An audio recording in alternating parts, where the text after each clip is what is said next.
Assalamu alaikum dear students. I am your class teacher Abda Bashir KGB Chandar. I know this is tough time for everybody of us. I would like to request everybody to kindly take care of your health. Also all the videos which we are uploading are necessary for the completion of your syllabus. So kindly adhere to the guidelines.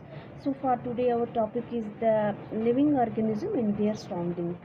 तो आज इस chapter का second part हम पढ़ेंगे जो कि class 6 का chapter है साइंस का। तो इससे पहले भी इस चैप्टर के बारे में हमने प्रीवियस वीडियो में पढ़ चुके हैं हैबिटेट एंड एडाप्टेशन के बारे में। आज जो है हम पढ़ेंगे एबियोटिक एंड बायोटिक कंपोनेंट्स के बारे में। So as you can see जो हैबिटेट होते हैं इसके दो कंपोनेंट्स होते हैं, एक होता है बायोटिक और दूसरा होता है एबियोटिक। तो बायोटिक का मतलब होता है जो सारे फैक्टर ग्रोथ के लिए सपोर्ट करें, जैसा कि हम यहाँ देख सकते हैं। लिविंग थिंग्स की बात करें तो लिविंग थिंग्स जो हैं वो बायोटिक हैं। तो biotic the living things such as plants, human beings, animals in a habitat और इट्स बायोटिक कंपोनेंट्स। जो भी हमारे हैबिटेट में लिविंग थिंग्स जो हैं उनको हम बायोटिक कहते हैं। Abiotic various non-living things such as rock, soil, air, water in the habitat constitute its abiotic component. Sunlight and heat also form abiotic components of the habitat. और जो non living है उनको हम एबियोटिक कहते हैं, जैसे कि soil, rock, water, sunlight, air, ये सारे एबियोटिक कंपोनेंट्स हैं। तो बायोटिक कंपोनेंट्स और एबियोटिक कंपोनेंट्स दोनों ही ज़रूरी होते हैं किसी भी प्लांट की ग्रोथ के लिए। अगर मैं बोलूँ किसी भी प्लांट को ग्रो करना है तो वो ग्रो कैसे कर सकता है? Only in the presence of sunlight, water, air. तो पौधों को भी ज़रूरत होती है सूरज की, पानी और हवा की। तो पौधे जो हैं वो ग्रो करते हैं इन सब चीज़ों को लेके। तो बायोटिक जो हैं, बायोटिक मीन्स जानदार चीज़ें, तो वो भी डेवलप करती हैं only in the presence of abiotic components. तो दोनों की अपनी अपनी इम्पोर्टेंस होती है। So let's come to the definition. तो सनलाइट और हीट भी ज़रूरी होती है प्लांट्स की ग्रोथ के लिए। बायोटिक मीन्स एंड एबायोटिक ये दोनों ही नेसेसरी हैं for the survival of life on the earth. तो ये दोनों आपको क्लियर हो गए होंगे कि बायोटिक क्या है और एबायोटिक क्या है।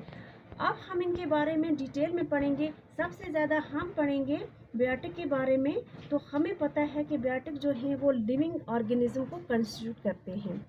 तो प्लांट्स भी लिविंग ऑर्गेनिज्म हैं और ह्यूमन बींग्स भी, लेकिन कुछ तो डिफरेंस होगा प्लांट्स और हम में। प्लांट्स अपनी ग़िज़ा जो है खुद बनाते हैं bye the process of photosynthesis. तो वेयर एज हम ह्यूमन बींग्स जो हैं हम प्लांट्स पर डिपेंड करते हैं अपनी ग़िज़ा के लिए, या हम एनिमल्स पर डिपेंड रहते हैं। सो प्लांट्स को हम बोलते हैं प्रोड्यूसर, क्योंकि वो खुद ही फूड जो है, खुराक जो है प्रोड्यूस करते हैं अपने लिए, अपनी खुद ग़िज़ा बनाते हैं। सो प्रोड्यूसर का दूसरा नाम है autotrophs and producer. Green plants are called autotrophs because they make their own food from carbon dioxide and water in the presence of sunlight. Chlorophyll and the green pigment present in their leaves help them manufacture food by the process of photosynthesis. Since green plants produce food, they are called producer. सो हमने पढ़ लिया कि plants अपनी ग़िज़ा कैसे बनाते हैं, by the presence of photosynthesis. तो फोटोसिंथेसिस क्या होता है? पौधों के पत्तों में ग्रीन पिगमेंटेशन होता है, पत्तों में छोटे सुराख होते हैं, उनको खलियात कहते हैं। उसी खलियात की वजह से पौधे कार्बन डाइऑक्साइड जज़्ब करते हैं और ऑक्सीजन गैस जो है वो खारिज करते हैं। इसी के साथ साथ पौधे जो हैं वो जड़ों के ज़रिए पानी और दूसरे ग़िज़ाई अज़्ज़ा जज़्ब करते हैं, जो पौधों की ग़िज़ा बनाने में अहम रोल अदा करते हैं। और पौधों के पत्तों में क्लोरोफिल, ये ग्रीन पिगमेंटेशन होता है। ये क्लोरोफिल कार्बन डाइऑक्साइड, पानी और सूरज की रोशनी के साथ साथ कीमियाई का अमल करता है, जिसके नतीजे में ग्लूकोज और ऑक्सीजन तैयार हो जाता है। ग्लूकोज का इस्तेमाल पौधे ग़िज़ा के तौर इस्तेमाल करते हैं और ऑक्सीजन जो है माहौल में इखराज मीन्स खारिज होती है। हम जो सांस लेते हैं वो ऑक्सीजन होता है। इस पूरे अमल को फोटोसिंथेसिस कहते हैं। So I hope autotrophs and producers are clear to you. जैसा कि हमने पढ़ा, प्लांट्स के जो लीव्स होती हैं उनके अंदर एक ग्रीन पिगमेंट होता है जिसका नाम होता है क्लोरोफिल, और इस ग्रीन पिगमेंट में जो है इसकी मदद से और वाटर सनलाइट की मदद से और कार्बन डाइऑक्साइड की मदद से जो है प्लांट की लीव्स को फूड सिंथेसाइज करती है by the process of known as photosynthesis. अब क्वेश्चन है, ह्यूमन बींग्स भी ऑटोट्रॉफ्स होते हैं? The answer is no, because we can not make our own food. So what are we them? तो हम क्या हैं? Heterotrophs are consumer. हम जो हैं हम हैं हेटेरोट्रॉफ और कंज्यूमर। हेटेरोट्रॉफ मीन्स जो लिविंग ऑर्गेनिज्म दूसरे ऑर्गेनिज्म पे डिपेंड करते हैं अपनी फूड के लिए। जैसे हम डिपेंड करते हैं प्लांट पे अपनी फूड के लिए, all living organism which do not have depend on others for food, they are called heterotrophs. They are also called consumer because they consume our food made by the others. They may be herbivores, carnivores or omnivores. They may also be scavengers. हमें ये पता है कि जैसा कि हम different category में हमने डिफरेंट कैटेगरी में पढ़ा, कार्निवर्स, हर्बीवर्स, ओमनिवर्स। तो ये कैटेगरीज हैं, ये सभी के सभी जो एनिमल्स हैं ये अपनी फूड के लिए दूसरों पे डिपेंड करते हैं, यानी प्लांट्स पे डिपेंड करते हैं। So if I ask you what a human beings, humans are omnivores. हम जो इंसान हैं, हम किस पे, हम क्या हैं? ओमनिवर्स हैं, क्योंकि हम भी डिपेंड करते हैं प्लांट्स पे for their food of different animals and plants, but there is another categories known as scavenger. तो स्कैवेंजर क्या होता है? स्कैवेंजर वो वाले एनिमल्स होते हैं जो दूसरों की डेड बॉडी से फीड करते हैं, for their food and for their survive. आप जैसे देखें, ये एग्जाम्पल दिया हुआ है यहाँ पे, आप देखें इस फिगर में, जैसा आप इस फिगर में देखेंगे, vulture and jackal are scavenger. They feed on carcasses or the body of dead animals. तो वोल्चर और जैकॉल जो हैं वो डेड एनिमल्स को खाते हैं। So I hope the example of scavenger are clear to you. So let's proceed further to another end category, decomposer. So decomposer are also a part of biotic components. ये भी एक biotic components में आता है। मतलब ये कि वो भी लिविंग बींग्स होते हैं, लिविंग ऑर्गेनिज्म होते हैं। डिकम्पोजर जिसे हमें कहते हैं, वो डिकम्पोजर मीन्स वो भी लिविंग ऑर्गेनिज्म में आते हैं।